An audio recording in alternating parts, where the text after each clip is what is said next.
세번역 성경으로 같이 읽도록 하겠습니다.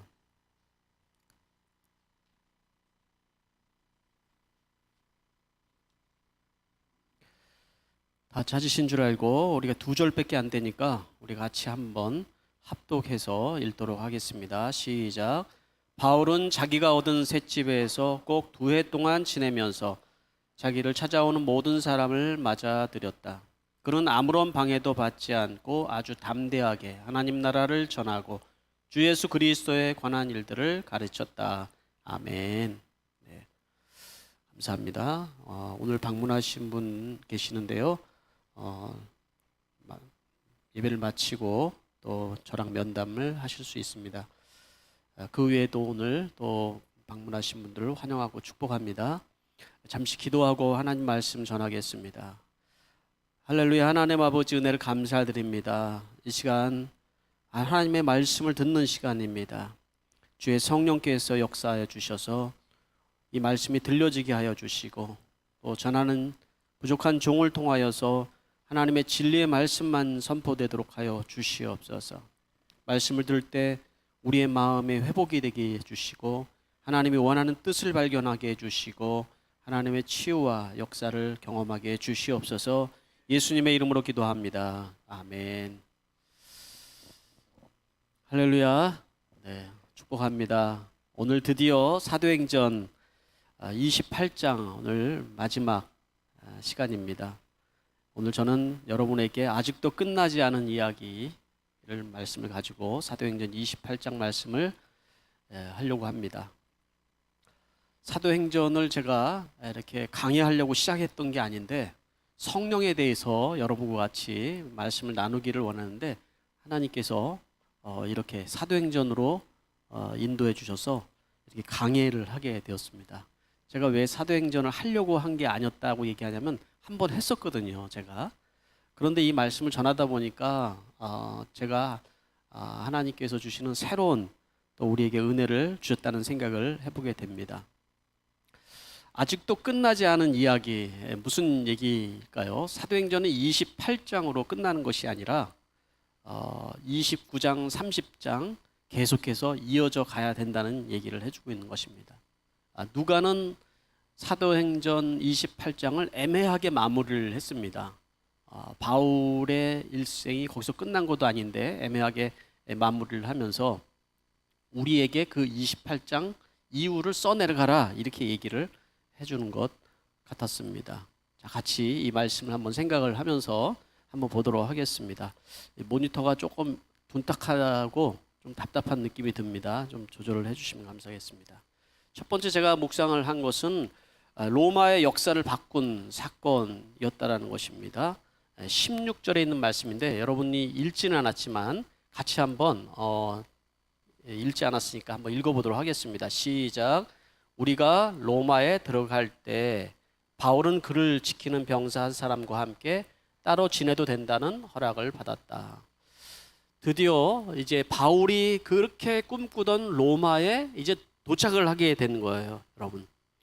로마에 도착하기까지 얼마나 수없이 많은 여러분 그 시간들을 거쳐왔습니까? 바울이 모함당하고 고소당하고 매맞고 그리고 감옥에 갇히고 그런 시간들을 보내지 않았습니까? 그 가운데서도 내가 로마에 가야 된다라는 생각을 가지고 있었죠. 하나님께서 그 고난 가운데 바울에게 주신 그 약속의 말씀도 있었습니다. 주께서 바울 곁에 서서 이르기를 용기를 내어라.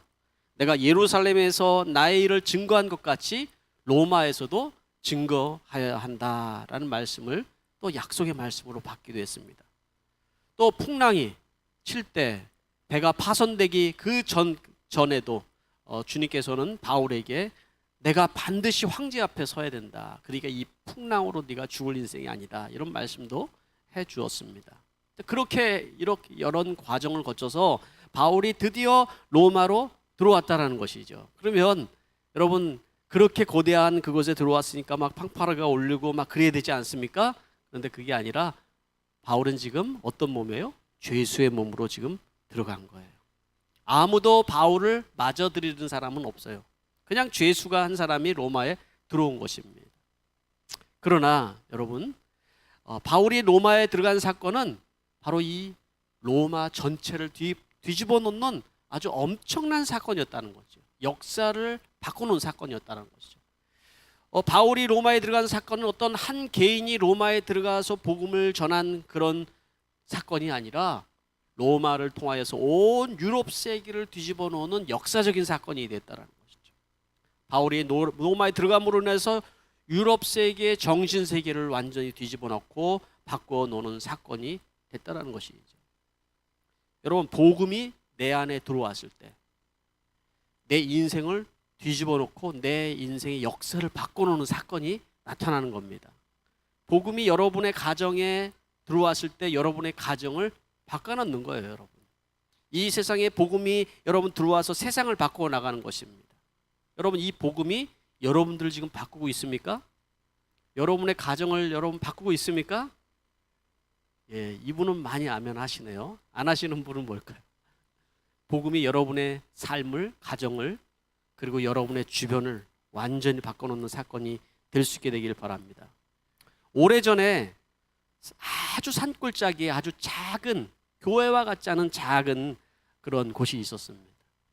거기에 목회자도 없이 한 집사님 한 분이 그곳에 주일마다 방문을 하여서 그 교회의 어린아이들을 섬기고 또 찬양도 가르쳐주고 율동도 가르쳐주고 그렇게 복음을 심었습니다. 거기서 자란 한 여자 어린아이가 있었어요. 이 어린아이는 주일마다 성경을 배우고 말씀을 암송하고 율동을 하고 그렇게 해서 성장을 해서 이제 시집을 갈 때가 되었어요. 근데 그 집안은 시집을 보낼 때 믿지 않은 사람하고 연결을 해서, 예전에는 다 그랬잖아요. 내가 원하는 사람하고 하는 게 아니라 집안 대 집안이 결혼을 하고 그러잖아요. 그래서 원치 않는 곳으로 보내는데 믿지 않는 집안인 거예요. 뭐 그때 많은 사람 믿은 것도 아니고. 그 믿지 않은 사람은 시집 가는 거를 보고 그 집사님은 너무 안타까워했어요. 그래서 이렇게 저렇게 연결해 보려고 했지만은 그러나 결국 시집을 가고 말았어요.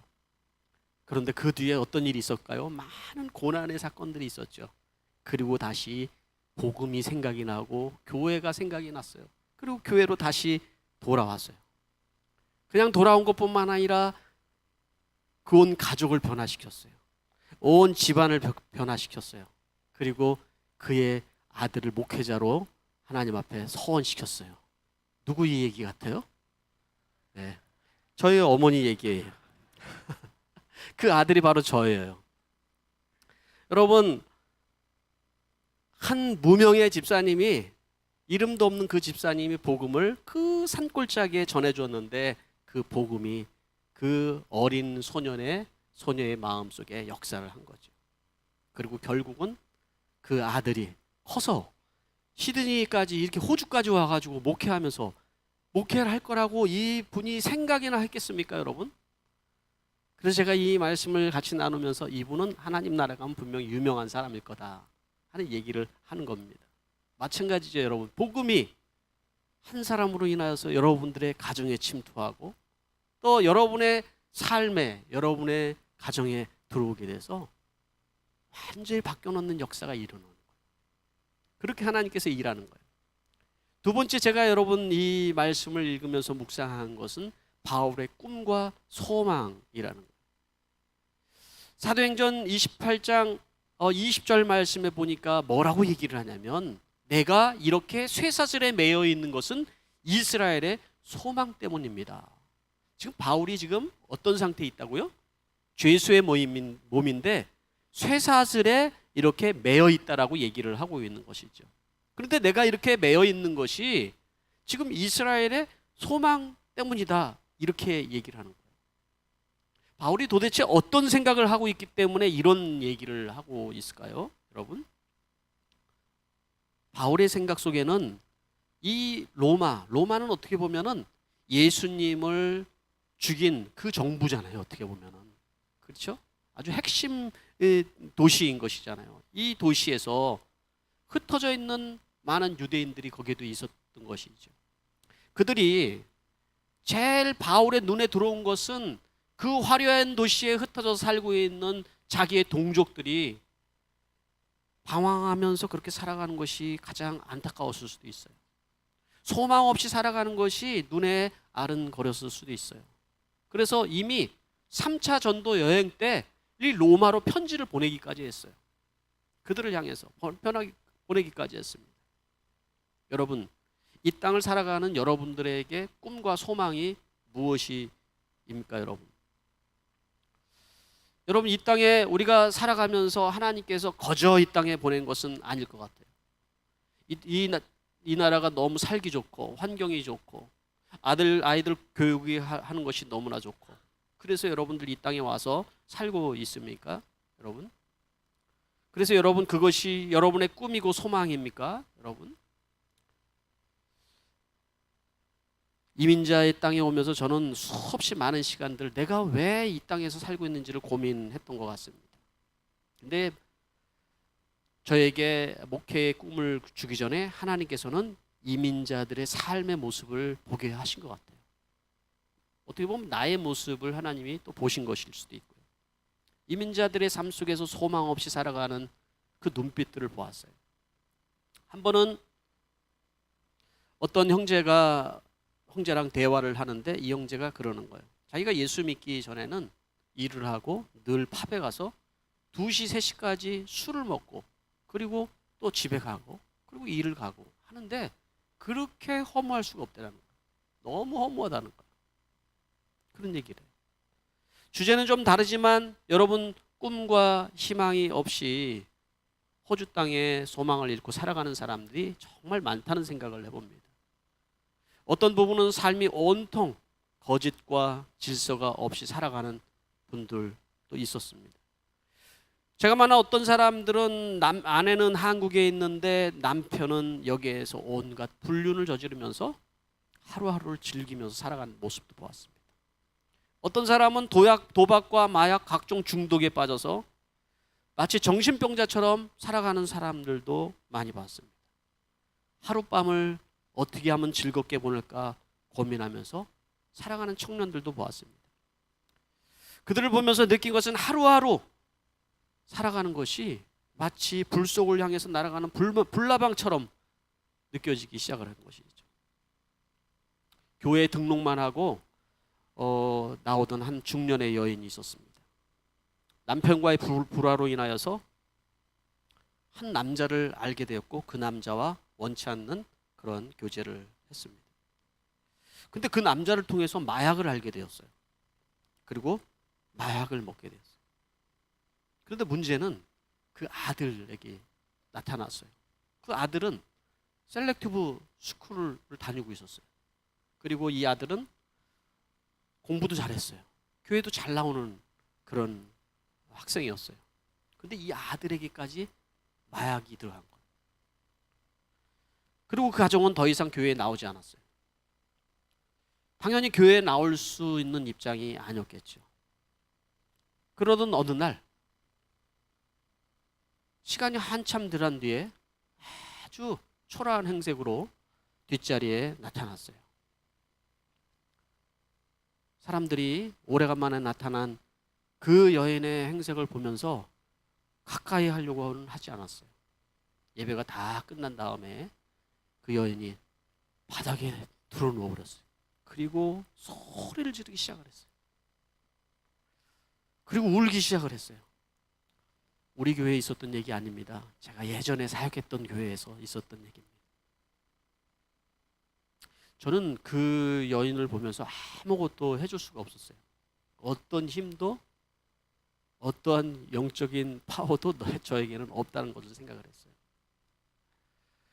만약에 정말 우리 공동체처럼 살아달라고 같이 따뜻하게 울어주고 붙들어줄 수 있는 그런 공동체가 있었다면 여러분, 이 여인이 이렇게 타락할 수 있었을까요? 핏덩이라도 좀 살아달라고, 다시는 수치를 당하지 말고 좀 살아달라고 그렇게 외칠 수 있는 사람들이 옆에 있었다면, 교회가 그런 역할을 할 수 있었다면 그렇게 여러분 망가질 수 있었을까요? 여러분, 이런 모든 시간들을 지나오면서 여러분 정말 교회가 사람을 살리는 곳이 되어야 된다는 생각을 하게 되었어요. 여러분 한번 적용을 해보시기 바랍니다. 지금 우리 주변에 여러분이 이렇게 고통하고 있는데 그 고통은 영혼의 깊은 밑바닥에서부터 올라오는 고통 소리예요. 울 수도 없고 안 울 수도 없는 그 영혼의 고통을 호소하면서 여러분 부르짖는 사람이 혹시 여러분 주변에 있습니까? 신음소리 하는 사람이 있습니까? 교회가 해야 될 일은 그들의 소리를 들어야 되는 일이라고 생각을 합니다. 이 땅에 여러분 우리가 살아가는 그 이유가 무엇일까요? 사람을 살리는 일이어야 되는 거죠. 교회가 해야 될 일이 그 일이 아닐까요? 세 번째 제가 묵상한 것은 30절, 바로 오늘 31절 우리가 읽은 말씀 속에서 바울의 셋집이라는 말입니다. 바울은 자기가 얻은 셋집에서라는 말이 나오죠. 꼭 2해 동안 지내면서 자기를 찾아오는 모든 사람을 맞아 주었다. 주 예수의 몸으로 들어와서 쇠사슬에 손이 묶이고 그리고 그는 셋방에 살고 있었다. 그러니까 여러분 우리가 이 본문을 잘 이해할 필요가 있는데 바울은 지금 감옥에 갇혀 있는 것이 아니라 자기가 돈을 내고 산 셋집에 갇혀 있는 거예요. 그러니까 하나님의 특별한 배려로 감옥에 갇힌 게 아니에요. 1차 로마에서 갇혔을 때는 가택연금 방식으로 인해서 갇혀 있는 것이죠. 그러니까 손은 여전히 이제 쇠사슬에 매어 있고 발도 착고에 있지만 그러나 자기가 돈을 내고 살아가는 집에 있는 거예요. 거기에는 누가도 있었고요. 그리고 다른 형제들도 또 같이 있었을 겁니다. 그리고 이 말씀을 보니까 어떤 방해도 받지 아니하고 그가 아주 담대하게 하나님 나라를 전했다고 얘기를 하지 않습니까? 그러니까 모든 방문자들을 마음껏 만날 수 있는 그런 자유로운 상태에 있었다는 걸 얘기를 해주는 것이죠. 그래서 바울은 아침부터 저녁까지 사람들을 초청해서 방문자를 초청해서 그들에게 복음을 전했다라는 것입니다. 여기 셋집이라는 이 표현 속에서 여러분 무슨 느낌이 듭니까? 위대한 바울이 자기 집 하나 없었다. 뭐 이런 것도 우리가 적용해 볼 수 있겠지요. 셋집의 의미는 바울에게 있어서는 감옥인 거예요. 어떻게 보면은. 그죠? 자기가 돈을 내고 살지만은 그곳은 손과 발이 묶여 있으니까 감옥인 거예요. 여러분 우리가 이렇게 이런 답답한 어떤 상황들 살고 있는 사람이 있을 거예요. 셋집에 사는 것이 정말 답답한 사람들도 있을 거예요. 다 모든 사람들이 자기가 정말 집을 사서 자기 집을 소유하고 거기서 살아가는 것이 꿈이기 때문에 그러지 않겠습니까? 근데 이곳에서 2년 동안 사람들을 자유롭게 만나면서 그는 한 번도 부자연스럽다, 뭐 이거 우는 소리를 했다 이런 얘기가 하나도 없어요. 여기엔 나 힘들어 죽겠다 뭐 이런 얘기를 한 소리가 하나도 나오지 않아요.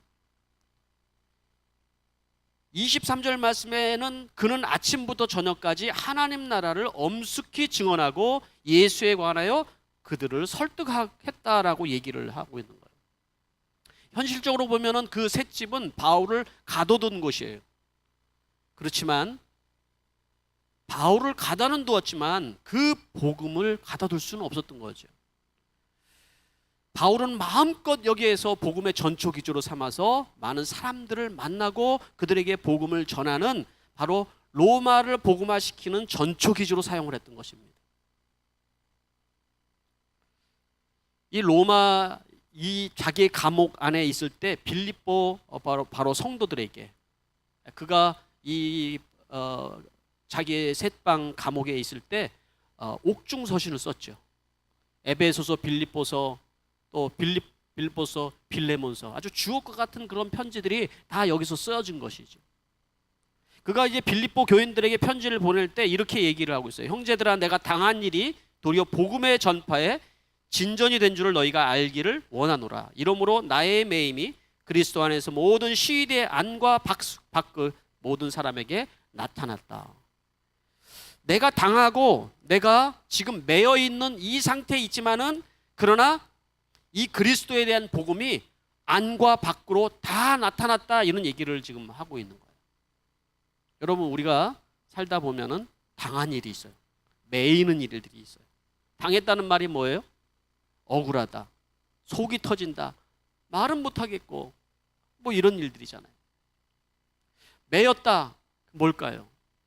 어떤 사람은 병에 매일 수도 있어요. 어떤 사람은 환경에 매일 수도 있고요. 어떤 사람은 자기의 어떤 문제로 매일 수도 있고요. 여러 가지로 매일 수가 있어요. 그렇지만 여러분, 내가 억울하고 안 되고 답답하고 속 터지고 하는 이 일을 통하여서 바울은 지금 뭐라고 얘기를 하고 있냐면 복음의 진보가 나타났다고 얘기를 한다. 내가 지금 매이고 내가 속 터지는 일인데 이거를 통해서 도리어 복음의 진보가 나타났다고 그렇게 얘기를 해주고 있단 말이죠. 여러분이 지금 현재 그런 상태에 있습니까? 여러분, 아직도 끝난 이야기가 아니에요. 여러분 안에 복음이 살아있으면 여러분, 그건 끝난 이야기가 아닙니다. 여전히 하나님께서 역사하시고 여전히 여러분 하나님의 놀라운 여러분 그 복음의 진전이 나타나는 것입니다. 여러분들이 지금 매여 있는 일, 또 묶여 있는 일, 이런 일을 통해서 그런 복음의 진보가 나타나고 있습니까? 하나님이 원하는 거 그거 아닐까요? 호주 땅에 살면서 여러분 숨 막히고 답답한 그런 일들이 우리에게 많이 있습니다. 목회를 하다 보니까 그런 얘기들을 많이 듣습니다. 사실은 다 우리는 우리 속에 있는 얘기를 다 할 수 없을 만큼 너무나도 아프고 안타까운 얘기들이 넘쳐납니다. 그래서 예수를 믿은 사람도 있고요. 그래서 하나님 앞에 기도하는 사람도 있고, 자기가 경험한 이 모든 것들을 하나님의 은혜 가운데 약재적으로 사용해서 다른 사람들을 치료하는 자의 치료자의 역할을 하는 사람들도 있습니다. 바울의 새빵이 그 역할을 했다는 거예요. 바울의 새빵은 그냥 새빵이 아니고 그 로마의 교회였던 것이죠. 그 가정의 교회였던 것이죠. 저의 셋집 이야기를 좀 해보려고 합니다. 모든 사람들이 이 땅에서 집 한 채를 사는 것이 아마 꿈일 거예요. 그렇죠? 이민자들의 대부분이 다 꿈일 겁니다. 그렇지만 여러분, 이 땅에 있는 우리는 내 돈을 주고 샀건 세를 얻어 살건 이 땅의 그 집은 영원하지가 않죠. 잠시 머물다가는 셋방과 같은 거, 셋집과 같다는 사실을 알아야 돼요. 우리의 삶 자체가 나그네 삶이니까.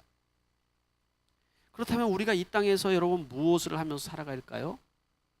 제가 고민했던 얘기예요. 제가 오랜 시간 고민했던 거. 하나님께서 부르심이 있어서 신학도 공부했고 또 정말 이 땅까지 왔는데, 그런데 나는 이렇게 지금 있는 건 뭘까? 고민을 많이 했던 것이죠. 저의 첫 번째 셋집은 파라마타 빅토리아 로드에 있는 2-43번지였어요. 잊어버릴 수가 없어요. 제가 원하는 도시는 이스트우드였어요.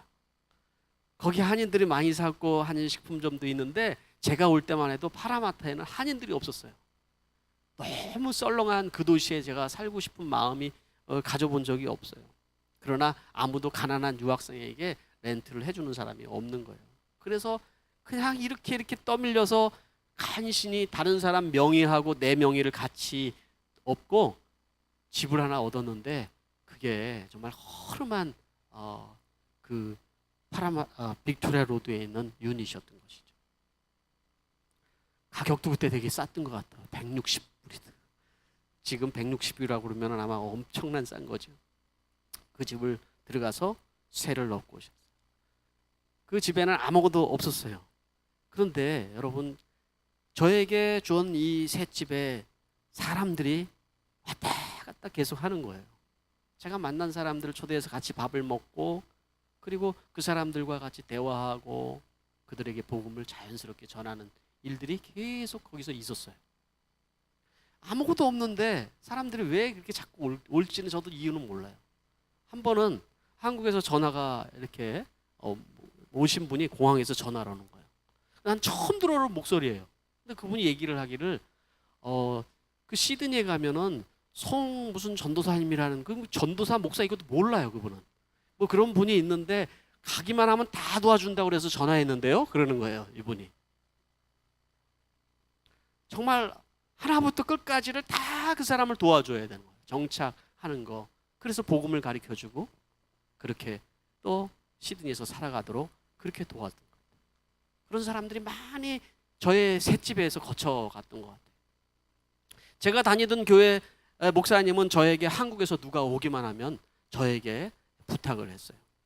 그래서 집을 얻는 거, 자동차를 구입하는 거, 또 운전을 배우는 거, 학교를 입학하는 문제, 그리고 일자리를 찾아주는 뭐 이런 모든 것이 다 제 손을 거쳐서 그렇게 정착을 해 나가도록 했어요.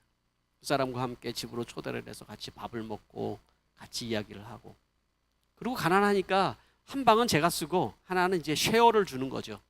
이제 우리는 한 방에서 네 식구가 같이 그냥 한 침대에서 다 자고, 하나는 돈을 받고 이제 쉐어를 놓고. 저희 집사람은 그 쉐어생만 들어오면은 늦게까지 뭐 이렇게 얘기를 많이 하는지 저는 피곤해 죽겠는데, 예? 그 어느 때는 막 새벽까지 얘기를 하는 거예요. 그리고 그 사람도 놔주지를 않는 거예요. 그렇게 거쳐가면서 예수를 믿는 사람들이 하나씩 둘씩 생겨나고, 그 사람들이 또 한국에 돌아가서 고맙다고 연락을 주기도 해요. 뭐 연락 안 준 사람도 많이 있어요. 연락을 준 사람들은 더욱 고맙죠.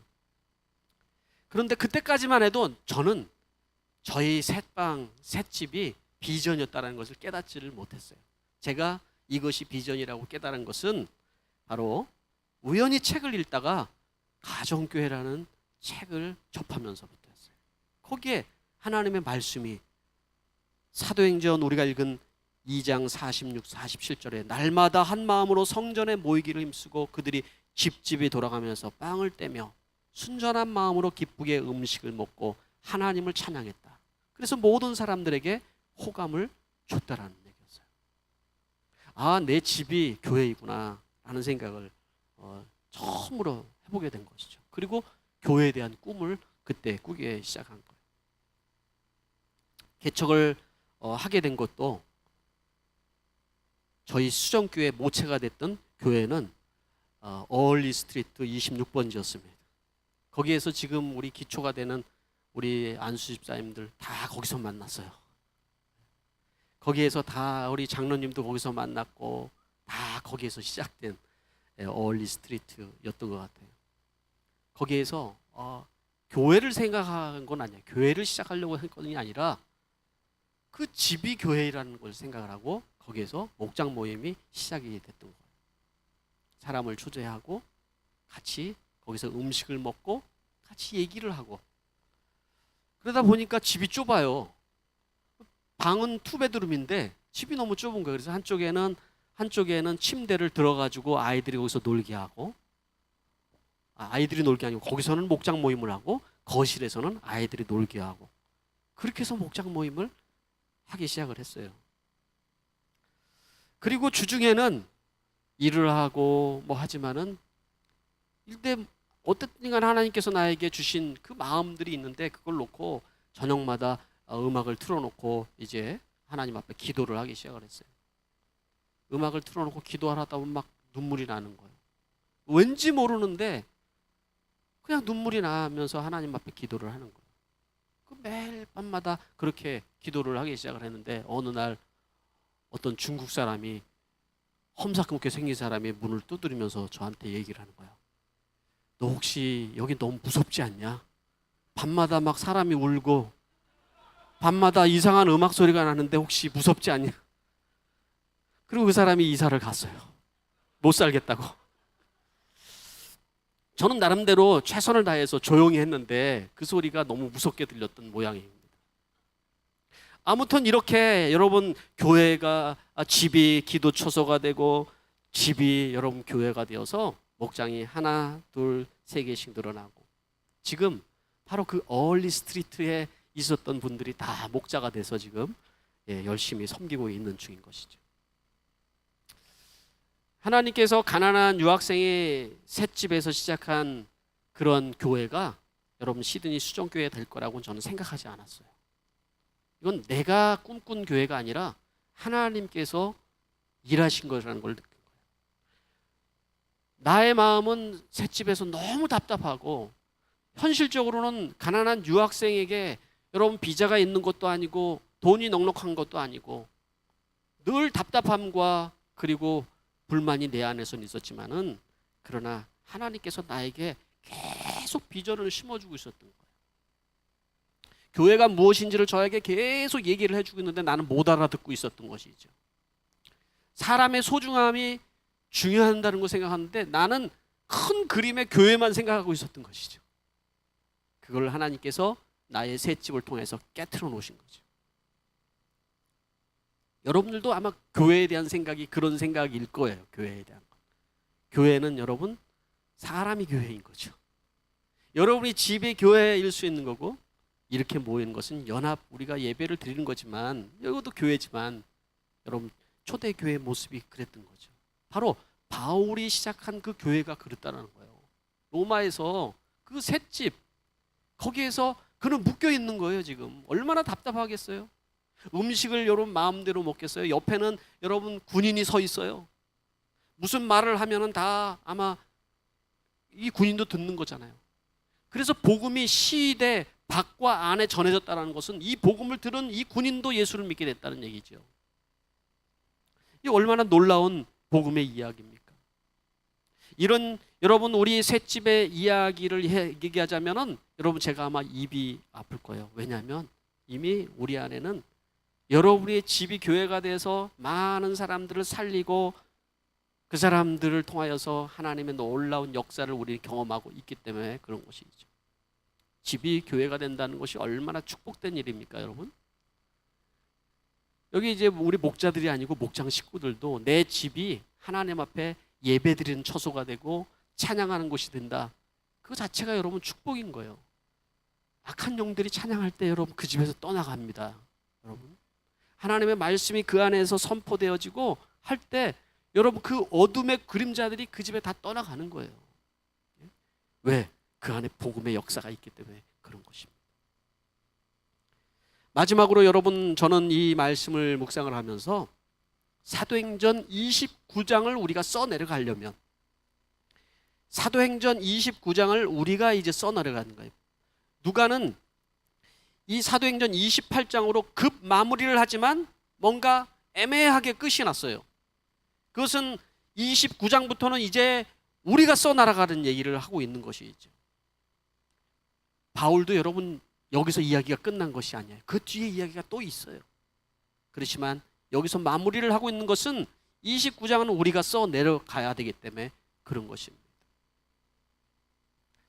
호주 땅에 여러분 살아가면서 나 하나 잘 먹고 잘 사는 것을 비전으로 삼는 사람들이 있습니까?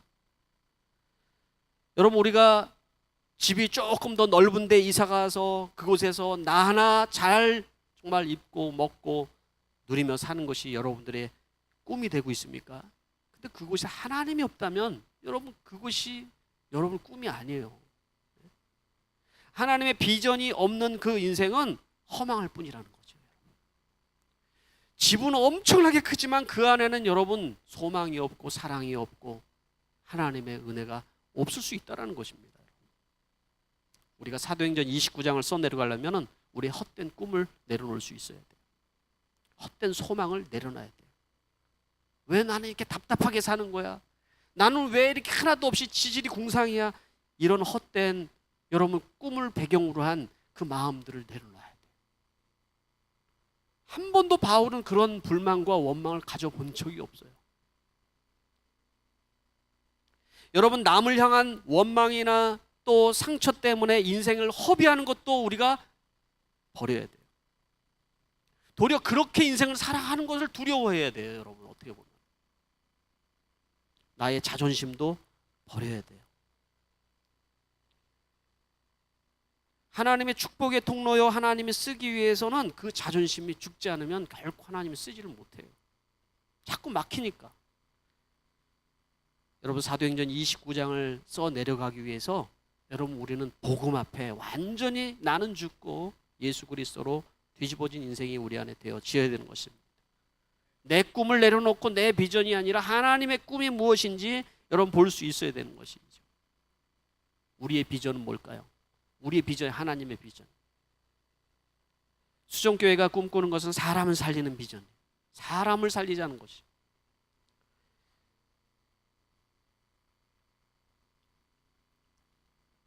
여러분 우리는 목장 공동체를 통해서 이제까지 여러분 수없이 많은 사람들을 살려보려고 애를 쓰고 있어요. 그곳에서 많은 사람들이 살려오고 있는데 이 목장 공동체가 사람을 살리는 공동체가 되기 위해서는 한 목소리를 내야 되는 거예요. 죽어가는 사람들, 영혼의 진통을 겪는 사람들, 그 아픈 사람들 향해서 함께 소리를 내서 살아달라고 얘기할 수 있는 공동체가 돼야 된다고요. 똑같은 일을 계속 반복하면서도 그것이 죄가 아닌 사람들을 위해서 더 이상 수치를 당하지 말자라고 외칠 수 있어야 돼요. 느헤미야 선지자가 이스라엘 백성들이 하나님 앞에 범죄하면서 성벽이 무너지고 다 무너진 다음에 돌아와서 이스라엘 백성들을 모아놓고 한 얘기가 우리가 더 이상 수치를 당하지 말자라고 외치면서 성벽을 중축하자고 한 얘기였어요. 목장이 그런 곳이 돼야 돼요. 더 이상 수치를 당하지 말자.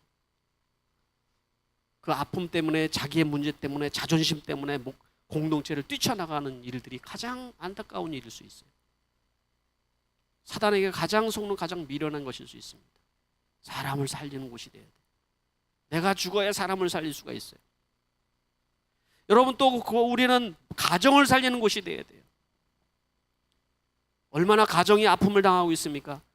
제가 통계를 보고 깜짝 놀랐는데 2020년도 통계에 호주의 통계가 여러분 78,989쌍이 결혼을 했는데 몇 쌍이 그 해 이혼을 했냐면 49,510쌍이 이혼을 했다.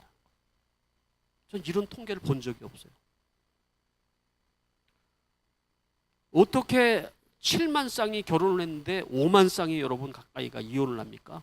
세 사람이 결혼을 하면, 세 가정이 결혼하면 두 가정이 깨진다라는 거예요. 이런 아픔 속에 우리가 살고 있다라는 거예요. 그런 아픔 속에 지금 있는 분들은 제가 죄송하게 생각을 합니다. 우리가 미리 알고 가정을 지키고 그 가정을 통해서 하나님의 영광을 드러낸 삶을 살도록 우리가 함께 부르짖고 얘기해 주지 못했기 때문에 그런 일이 생겼을 수도 있겠죠. 공동체는 가정을 살리는 곳이 돼야 돼요. 또 여러분의 가정을 살리는 곳이어야 돼요. 거기는 여러분의 가정.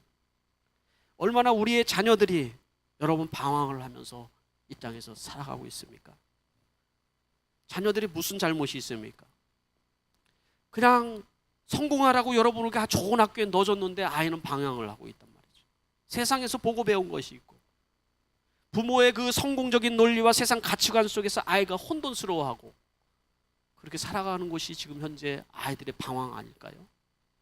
아이들에게 예수를 믿고 얼마나 행복한 것인지 그것을 보여줄 수 있어야지 여러분 이 아이들이 방황을 멈추게 되는 겁니다. 지금도 늦지 않았어요, 여러분. 우리는 우리 자녀 세대들을 살려야 돼요. 우리 교회 안에 여러분 정말 100여 명이나 되는 자녀, 이 자녀 세대들이 주일학교 아이들이 있다는 것은 엄청난 축복이라고 생각합니다. 한국 교회는 아이들이 없다는 거예요. 80%가 주일학교가 없다는 얘기를 들으며 깜짝 놀랍니다.